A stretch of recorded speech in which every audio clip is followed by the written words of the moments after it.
तो आज सिख धर्म पढ़ेंगे पूरा विस्तार में। सिख धर्म में 10 गुरु हुए हैं और 10 गुरु को जो है कि अच्छा से देखेंगे। तो 10 गुरु कौन कौन से हुए तो उसको पहले लिख देते हैं। पहले याद कर लीजिए कि 10 गुरु थे कौन कौन, क्योंकि कभी कभी सीरियली वाइज उसमें से क्या होता है कि सवाल पूछ देता है। ठीक है, तो चलिए देखिए, सिख धर्म के बारे में आज पढ़ने जा रहे हैं। तो इसमें देखिए टोटल कितना हो गया, टोटल 10 गुरु थे और उसमें से पहले कौन थे, गुरु नानक। उसके बाद दूसरे गुरु कौन थे, गुरु अंगद। तीसरे गुरु कौन थे, गुरु अमरदास। और चौथे गुरु कौन थे, गुरु रामदास। उसके बाद फिर 5वें गुरु कौन थे, गुरु अर्जुन देव। और छठे गुरु कौन थे आपके, इसके बाद आ जाते हैं हरगोविंद। छठे गुरु थे हरगोविंद। और इसके बाद 7वें गुरु थे कौन, हरराय। और 8वें गुरु कौन थे आपके, हरकिशन। और 9वें गुरु आपके कौन थे, तेग बहादुर। और 10वें गुरु कौन थे, गुरु गोविंद सिंह।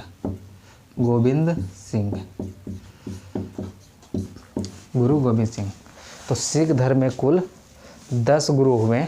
तो 10 गुरु में होता क्या है कि इसमें कभी कभार क्या होता है, सीरियली पूछ देता है और इसमें नंबरिंग पूछता है। जैसे कि पहले स्थान पे कौन से गुरु थे, सिख गुरु कौन से थे, जैसे 5वें स्थान पे कौन से सिख गुरु थे, 9वें स्थान पे कौन से सिख गुरु थे। ठीक, इस तरह से आपका सवाल पूछ देता है। इसलिए सबसे पहले क्या कीजिए, पहले स्थान पे कौन थे, गुरु नानक थे। दूसरे स्थान पे कौन थे, गुरु अंगद थे। तीसरे स्थान पे कौन थे, गुरु अमरदास थे। उसके बाद फिर चौथे स्थान पे कौन थे, गुरु रामदास थे। 5वें स्थान पे कौन थे, गुरु अर्जुन देव थे। और छठे स्थान पे कौन थे आपके, गुरु हरगोविंद थे। उसके बाद 7वें स्थान पे कौन थे, गुरु हरराय थे। 8वें स्थान पे कौन थे, गुरु किशन थे।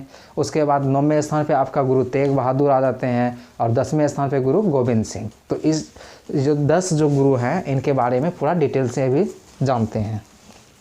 इसमें होता क्या है कि आपको ये सीरियली जो है 10 गुरु जो है 10 गुरु को आपको याद होना चाहिए जुबान पे। ठीक है, और इसमें होता क्या है कि इसमें सीरियली पूछ देता है। ठीक है, जैसे अंगद के बाद कौन आया, ठीक है, जैसे दे देगा 5 श्रेणी क्रम में दे देगा। ठीक है, कौन सा श्रेणी क्रम सिख धर्म के, यानी कि जो है कि इसमें से कौन कौन शासन किए, ठीक है ना, उसके बारे में पूरा श्रेणी क्रम में दे देता है। तो अरेंज करना पड़ जाता है। तो देखिएगा यहाँ पे पूरा एक एक करके पूरा हर गुरु के बारे में कुछ ना कुछ सीखेंगे, जानेंगे एग्ज़ाम के दृष्टि से।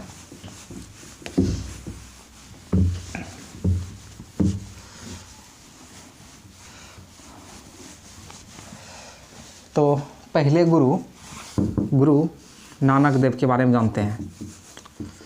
गुरु नानक, तो गुरु नानक क्या थे कि ये सिख धर्म के संस्थापक थे। ठीक है, गुरु नानक को क्या कहा जाता है, सिख धर्म के संस्थापक। ये तो पहला पॉइंट हो गया। अब गुरु नानक के बारे में समझिए। गुरु नानक का जन्म कब हुआ था, गुरु नानक का जन्म 1469 ईस्वी में हुआ था। पूछा जाता है कि कहाँ पे हुआ था, तो तलवंडी में हुआ था। और तलवंडी को अभी किस नाम से जाना जाता है, ननकानाबाद। ठीक है, किस नाम से जाना जाता है, तलवंडी को अभी वर्तमान में किस नाम से, ननकानाबाद। और ये क्षेत्र पड़ता कहाँ है, ये क्षेत्र पाकिस्तान में पड़ता है। ठीक है, और इसकी मृत्यु कब हुआ था, तो इसकी मृत्यु हो गया था आपका 1539 ईस्वी में। ठीक है, 1539 ईस्वी में हुआ था। कहाँ पे हुआ था, तो करतारपुर में हुआ था। और ये करतारपुर कहाँ पड़ता है आपका, ये भी पाकिस्तान क्षेत्र में पड़ता है। ठीक है, तो इसमें से आपसे क्या पूछेगा कि सिख धर्म के संस्थापक कौन थे, तो क्या कहिएगा, गुरु नानक देव थे। उसके बाद इसका जन्म कब हुआ था, 1469 में ईस्वी पूछा जाता है। ठीक है, उसके बाद कहाँ हुआ था, तलवंडी। जो कि वर्तमान में अभी ननकानाबाद के रूप में जाना जाता है। फिर इसकी मृत्यु कब हुआ? 1539 में करतारपुर में। देखिए गुरु नानक के द्वारा क्या किया था, कुछ शुरुआत किए गए थे। वो क्या थे आप जानते होंगे, संगत जो कि क्या था, धर्मशाला। संगत क्या था, धर्मशाला। उसके बाद और क्या था, और एक स्टार्ट किया था पंगत। अब पंगत क्या था, लंगर व्यवस्था। तो संगत और पंगत के बारे में थोड़ा सा जान लीजिए। संगत क्या था, एक धर्मशाला था, यानी आदमी के ठहरने के लिए, यानी सिख गुरु से मिलने, यानी कि सिख जो हैं वो एक जगह एकत्रित हो सकते हैं, रह सकते हैं, ठीक ना, बात विचार कर सकते हैं। उसके लिए क्या स्थापना किया था, संगत यानी कि धर्मशाला। अब वहाँ जब रहेंगे तो उसके लिए क्या किए, और पंगत स्टार्ट किया। पंगत यानी कि लंगर व्यवस्था। और लंगर व्यवस्था क्या आता है, निःशुल्क सहभागिता भोजन, ठीक ना, सहभागिता भोजन यानी लंगर। अभी भी देखते होंगे बड़े बड़े साहब में क्या होता है, गुरुद्वारा में क्या होता है कि लंगर की व्यवस्था अभी भी चल रहा है, ठीक है। तो ये था गुरु नानक के द्वारा संगत और पंगत व्यवस्था को प्रारंभ किया गया था, ठीक है। तो इसके जन्म कब हुए थे, 1469 में तलवंडी में हुआ था। 1539 में हुआ था। कहाँ पे हुआ था जन्म, तलवंडी में। और मृत्यु कहाँ, करतारपुर में। गुरु नानक के द्वारा संगत और पंगत व्यवस्था को प्रारंभ किया गया था। और सिख धर्म के संस्थापक कौन थे, तो गुरु नानक थे। ये थे पहले। अब दूसरे गुरु के बारे में जानेंगे।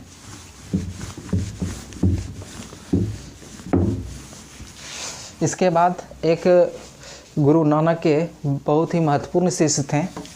वो थे कौन, गुरु अंगद। कौन थे, गुरु अंगद। गुरु अंगद थे। और उन्हीं के शिष्य जो थे गुरु अंगद, उसको दूसरा सिख गुरु के रूप में जो है कि गद्दी मिली। तो गुरु अंगद का सबसे पहले जो पूछा जाता है, इसका मूल नाम क्या था, मूल नाम, इसका मूल नाम क्या था, लहना। इसका मूल नाम क्या था, लहना था। उसके बाद देखिए इसने क्या किया, जो गुरु नानक देव ने क्या किया था, गुरु नानक ने जो लंगर व्यवस्था जो प्रारंभ किया था, तो उसको क्या किया, अस्थाई कर दिया। यानी कि अब सुचारू ढंग से लंगर चलते रहेगा, कभी ख़त्म नहीं होगा। तो लंगर व्यवस्था को क्या किया, लंगर व्यवस्था को अस्थाई बनाया, अस्थाई बनाया। तो यहाँ से ये चीज़ हो जाता है, दो सवाल यहाँ से महत्वपूर्ण हो जाते हैं। और उसके बाद आगे जब देखिएगा, उसके बाद क्या हुआ, गुरु अंगद के मूल नाम क्या था, लहना था। और इसने लंगर व्यवस्था को क्या किया, अस्थाई बनाया। और उसके बाद इसमें जो बहुत ही महत्वपूर्ण जो सवाल पूछा जाता है, ठीक, तो वो क्या था, इस गुरु अंगद के द्वारा क्या किया था, गुरुमुखी लिपि, गुरुमुखी लिपि का प्रारंभ किया गया, ठीक है। यहाँ पे आप स्टार लगा लीजिएगा। बहुत ही MVVI यानी कि बहुत ही इम्पोर्टेंट ये सवाल है, ठीक है, कि डायरेक्ट पूछा जाता है कि गुरुमुखी लिपि को कौन प्रारंभ किए थे। तो कौन किए थे, गुरु अंगद किए थे, ठीक है। यहाँ से मात्र इतना सा ही सवाल बनता है, इस पे ज़्यादा ध्यान दीजिएगा कि गुरुमुखी लिपि का प्रारंभ कौन किए थे, तो गुरु अंगद किए थे। इसके बाद तीसरे गुरु पे चलते हैं। देखिए अब तीसरा गुरु जो आते हैं आपके, कौन थे, गुरु अमरदास। गुरु अमरदास। तो गुरु अमरदास में क्या होते हैं, कुछ महत्वपूर्ण इसमें क्या होता है कि गुरु अमरदास होते हैं, ये अपना गद्दी कहाँ पे स्थापित किए थे, ये पूछा जाता है। ये गद्दी कहाँ स्थापित किए थे, गोविंदवाल एक पंजाब क्षेत्र में एक जगह है। गोविंदवाल में ही क्या किए थे, गुरु अमरदास अपना गद्दी को स्थापित किए थे। गद्दी गोविंदवाल में स्थापित किए थे, ठीक है। ये था एक पॉइंट। और दूसरा पॉइंट समझिएगा, गुरु अमरदास जो थे ना, ये थे क्या, अकबर के समकालीन थे, ठीक है। और अकबर के समकालीन थे, एक थे गुरु अमरदास की पुत्री थी, यानी कि यहाँ पे क्या लिखें, गुरु अमरदास की पुत्री, गुरु अमरदास की पुत्री कौन थी, बीबी भानी, बीबी भानी, बीबी भानी। गुरु अमरदास की एक पुत्री थी, कौन थी? बीबी भानी। इसको क्या किया गया था कि बीबी भानी को अकबर द्वारा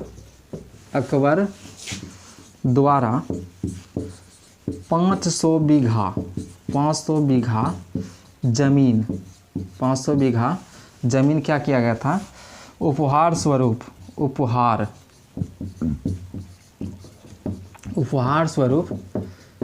दान दिया गया था। ठीक है, दान दिया गया था। ठीक है, समझे बात को? गुरु अमरदास की पुत्री कौन थी? बीबी भानी थी। इसी को अकबर, जो कि क्या थे? मुगल बादशाह थे। अकबर क्या किए थे? अकबर द्वारा इसे क्या किया था? 500 बीघा ज़मीन उपहार स्वरूप दिया गया था। अब आगे चल के क्या होता है? तीसरा गुरु हो गया, और चौथा गुरु जो होते हैं, ये बीबी भानी का विवाह किसके साथ होता है? रामदास के साथ। ठीक है, तो बीबी भानी का विवाह रामदास के साथ होता है, और रामदास क्या हो गए? गुरु अमरदास के दामाद हो गए। ठीक, तो उसी को अगला पद मिलता है। ठीक, यानी कि चौथा स्थान पे चौथे गुरु के रूप में किसे स्वीकारा जाता है? गुरु रामदास को, गुरु रामदास को। तो गुरु रामदास कौन थे? बीबी भानी के पति थे। ठीक, अब यहाँ पे गुरु रामदास में क्या बनता है कि ये जो बीबी भानी को जो अकबर द्वारा 500 बीघा ज़मीन जो दिया गया था, और उसके पति कौन हुए? गुरु रामदास हुए। तो गुरु रामदास के द्वारा इसी ज़मीन पर क्या किया गया? अमृतसर नगर को बसाया गया। अमृतसर नगर को बसाया गया।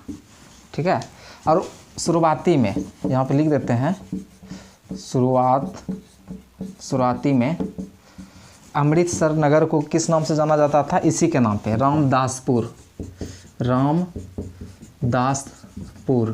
रामदासपुर के रूप में जाना जाता था। ठीक है, यहाँ से सवाल नहीं आपका बनेगा, आपका सवाल यहीं से बनेगा कि अमृतसर नगर को किसने बसाया, या फिर अमृतसर नगर का स्थापना कौन किए? तो वो कौन हो जाएंगे? गुरु रामदास। उसके बाद यहाँ पे एक सवाल और आता है आपका कि रामदास जो थे, इसके द्वारा क्या किया गया था? द्वारा हुआ क्या कि ये जो है ना, अभी आप क्या देख रहे थे कि अभी जितना भी गुरु आ रहे थे वो एक दूसरे से कोई भी ब्लड रिलेशन नहीं बना रहे थे, यानी कि कोई भी वंशानुगत नहीं थे। अब ये गुरु रामदास जो आ गए हैं, इसके द्वारा क्या होता है? गुरु रामदास के द्वारा इसका अब इस जगह से क्या होता है? गुरुपद जो होता है, गुरुपद को पैतृक बना दिया गया। ठीक है, गुरु पद को पैतृक बना दिया। पैतृक बना दिया, इसका मतलब क्या हुआ? समझिएगा, गुरु पद को पैतृक बना देने का मतलब क्या हो गया कि गुरु रामदास जो आ गए, अब इस समय से क्या हो गया? अब गुरु जो है कि अब वंशानुगत चलने लगा। इसी को क्या कहा गया? पैतृक कहा गया। ठीक है, बस इतना सा था यहाँ से। अब क्या होगा? अभी किसी का कोई बेटा यानी कि गुरु के पद पे नहीं था, या फिर कोई उसका भाई नहीं था। अब क्या होगा? गुरु रामदास जो थे, अब इस जगह से पैतृक पद जो है कि स्टार्ट हो गया, यानी वंशानुगत अब चलेगा। अब गुरु रामदास का जो पुत्र आता है अर्जुन देव, वो अब अगला गुरु बनेंगे। देखिए, ये 4 हो गया।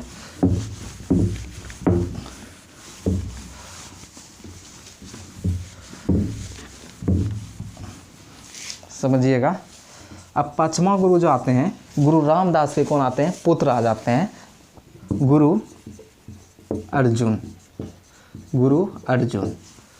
रामदास के पुत्र कौन आ जाते हैं? गुरु अर्जुन आ जाते हैं। यानी कि पैतृक कहाँ से स्टार्ट हो गया? रामदास से। ठीक, रामदास के पुत्र अब आ गए कौन? अर्जुन आ गए। अब इसके बाद देखिए, अर्जुन में क्या थे? इसे क्या कहा जाता था? सच्चा बादशाह कहा जाता था। इसे सच्चा बादशाह कहा जाता था। और गुरु अर्जुन देव जो थे, इसके द्वारा क्या था? एक आदि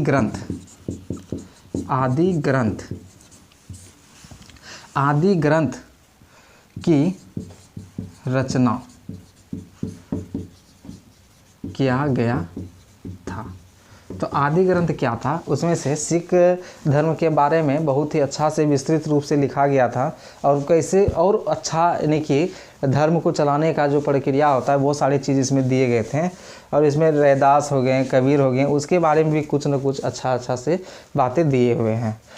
तो यहाँ से आदि ग्रंथ हो गया। अब उसके बाद क्या, अमृतसर जो नगर जो था उसमें से क्या किया, एक तालाब का निर्माण करवाया। अमृतसर नगर के मध्य में तालाब का निर्माण करवाया। ठीक है, अमृतसर नगर जो थे उसके मध्य में क्या करवाएं, तालाब का निर्माण करवाएं। और उसी तालाब के मध्य में क्या करवाएं, एक हरमिंदर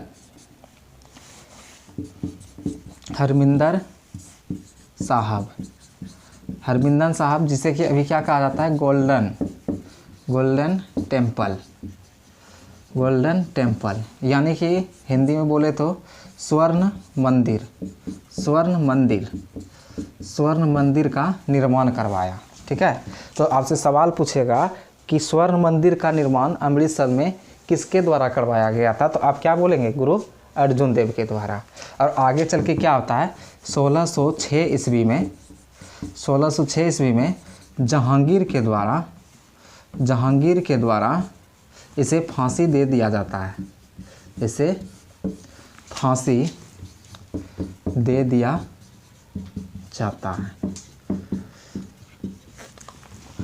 1606 ईस्वी में क्या होता है, जहांगीर के द्वारा इसे फांसी दे दिया जाता है। उसके बाद आगे देखिएगा, अब क्या होता है कि गुरु अर्जुन जो थे, इसके बाद इसका जो है कि पुत्र आता है कौन, हरगोविंद आते हैं। इसका पुत्र अब कौन आते हैं, हरगोविंद, यानी कि अब निश्चित रूप से अब पूरा क्या है, वंशानुगत चलने लगा है। कब से, रामदास के ही समय से। तो अब गुरु अर्जुन देव के बाद कौन आएंगे, अभी आपने 5 पढ़ा, अब छठा में देखिए, छठे नंबर पे अब कौन आएंगे, अर्जुन देव के पुत्र आते हैं कौन, हरगोविंद, गुरु हरगोविंद। अब गुरु हरगोविंद क्या किए, अभी ये इसने क्या देखा था कि इसके जो पिता थे अर्जुन देव, उसको क्या किया गया, एक मुग़ल बादशाह जहांगीर के द्वारा क्या किया गया, यानी कि हत्या, यानी फांसी पर चढ़ा दिया गया। उसी लिए क्या हुआ, हरगोविंद क्या समझे कि अब जो है ना, सिख धर्म कहीं ना कहीं अब अपने जो है कि धर्म के प्रचार प्रसार, यानी कि अपने आगे के बढ़ाव में कहीं ना कहीं कुछ कमियां आ रही हैं। इस कारण से इन्होंने क्या किया, गुरुपद संभालते ही इसने क्या किया, सैन्य शिक्षा का प्रारंभ करवाया। सैन्य शिक्षा का प्रारंभ करवाया। कहने का मतलब ये है कि अब सैन्य शिक्षा का ये इसलिए शिक्षा देना स्टार्ट किए क्योंकि अगर हमारे पास अगर सैन्य शक्ति अगर रहेंगे तो कोई भी उतना आसानी से हमें दबा नहीं सकता है। ठीक, तो इसलिए हरगोविंद ने क्या किया, गुरु हरगोविंद ने सैन्य शिक्षा का प्रारंभ करवाया। और उसके बाद इसके द्वारा आगे अकाल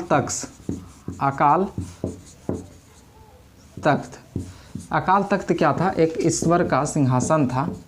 ईश्वर का सिंहासन स्थापित किया गया। ठीक है, अकाल तख्त क्या था, एक ईश्वर का सिंहासन था। इसे जो है कि स्थापित किया गया था किसके द्वारा, गुरु हरगोविंद के द्वारा। इसके बाद आपका इसमें और सवाल जो बनता है, अमृतसर का जो किलाबंदी जो है इसी के द्वारा कराया गया था। तो अमृतसर की किले बंदी करवाया।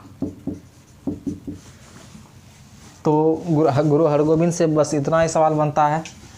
ठीक है, सैन्य शिक्षा को प्रारंभ करवाया, अकाल तख्त का स्थापना करवाया और अमृतसर की किले बंदी करवाया। ठीक है, अमृतसर का किले बंदी करवाया।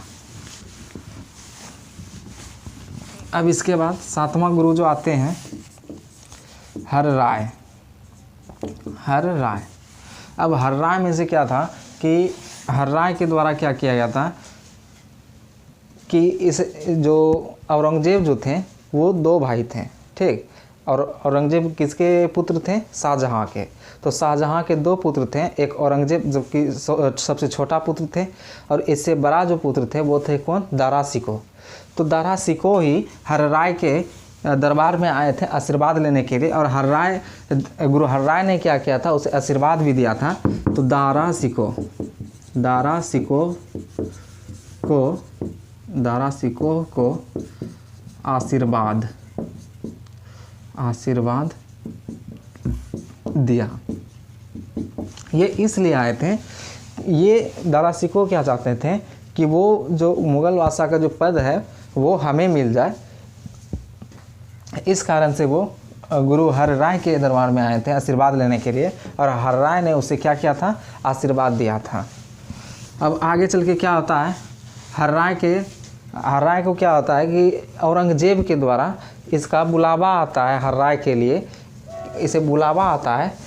तो ये क्या करते हैं? हर्राय किसी कारण से नहीं जा पाते हैं, और ये अपना जो पुत्र जो थे राम राय, कौन थे? राम राय, इसे भेज देते हैं औरंगजेब के दरबार में। और औरंगजेब के दरबार में जब राम राय जाते हैं तो वहाँ तो राम राय औरंगजेब से कुछ ऐसा बात कर लेते हैं जिससे कि औरंगजेब तो खुश हो जाते हैं, लेकिन हर्राय को बहुत ही ज़्यादा प्रभाव पड़ता है, ठीक। इस कारण से इसने क्या किया? आगे का गुरुपद राम राय को नहीं दे करके इसने क्या किया?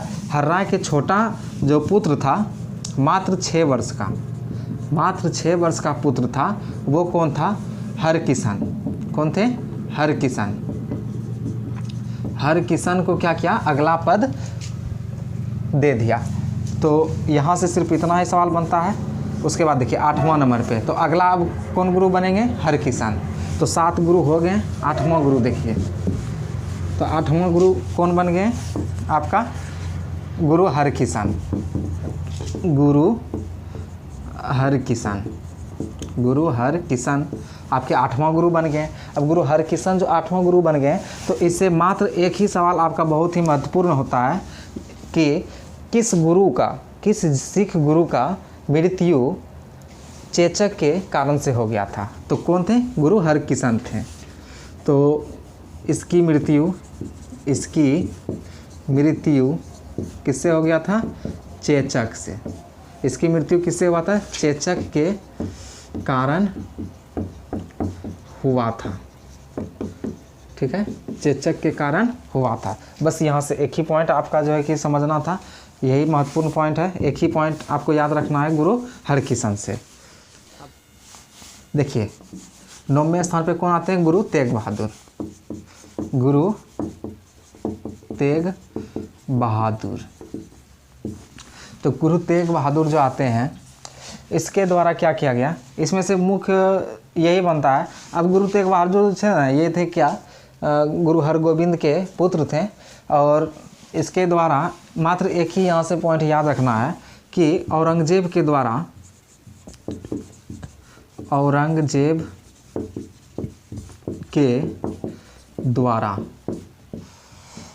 इसे फांसी दिया गया था।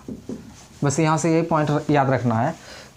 सबसे पहले तो ये पूछेगा कि गुरु तेग बहादुर किस नंबर के सिख गुरु थे? तो 9वें नंबर के थे। और गुरु तेग बहादुर, यहाँ से ये सवाल पूछेगा कि औरंगजेब के द्वारा किस सिख गुरु को फांसी पर चढ़ाया गया था? तो क्या बोलिएगा? गुरु तेग बहादुर को। किस लिए चढ़ाया गया था? तो इसे तेग बहादुर को क्या कहा गया कि आप जो है कि इस्लाम धर्म को कबूल करें, और इन्होंने मना किया। इसी कारण से औरंगजेब ने क्या किया? इसे फांसी दे दिया था। बस यहाँ से इतना ही 2 पॉइंट याद रखना है। अब 10वें गुरु के बारे में समझिएगा।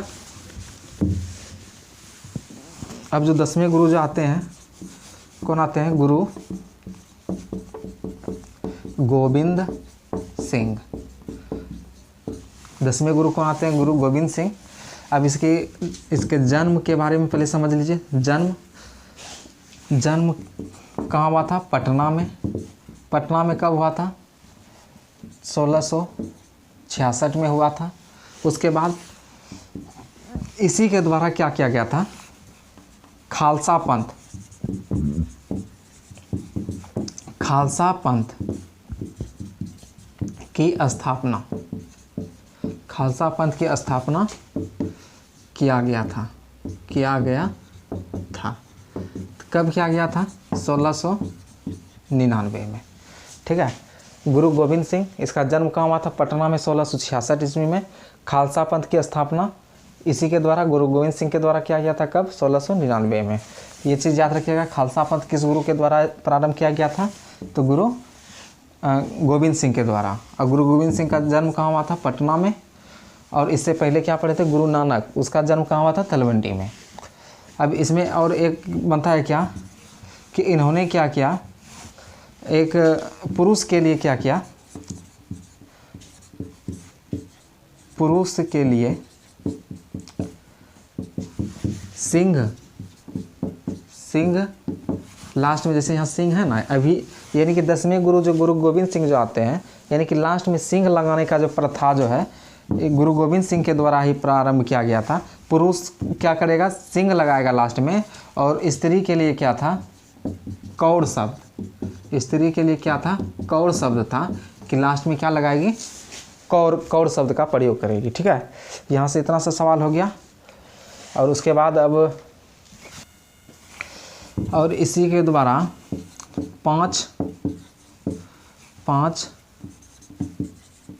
कौ का अनिवार्यता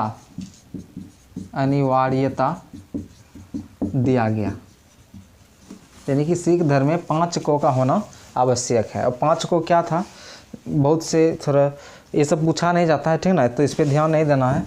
तो देखिए, आपसे ज़्यादा जो पूछेगा यहाँ से, गुरु गोविंद सिंह किस नंबर के थे, या फिर पूछेंगे कि अंतिम सिख गुरु कौन थे, तो कौन थे, गुरु गोविंद सिंह। अब ऐसा नहीं होता है कि सिख गुरु जो है ना अब 10 तक ही रहें, इसके बाद ख़त्म हो गया, ऐसा बात नहीं है। हुआ क्या कि अभी तक जितना चल रहा था गुरु रामदास के समय से, उस समय से क्या था कि पैतृक स्टार्ट हो गया था, यानी वंशानुगत चलना स्टार्ट हो गया था। और वैसे में क्या हो रहा था कि कोई ना कोई भाई अपने बड़े भाई से झगड़ा करना लगा था कि हमें गुरु पद चाहिए, ठीक ना। तो इस प्रकार से इसको ख़त्म करने के लिए क्या किए, गुरु गोविंद सिंह ने गुरु अर्जुन देव के द्वारा जो आदि ग्रंथ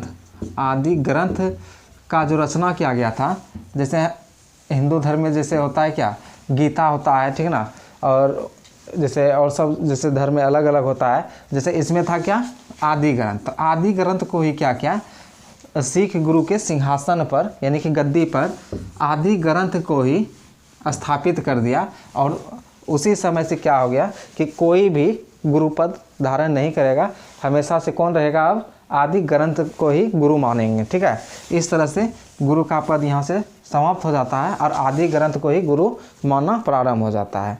बस इतना सा था सिख धर्म से, बस इतना सा ही।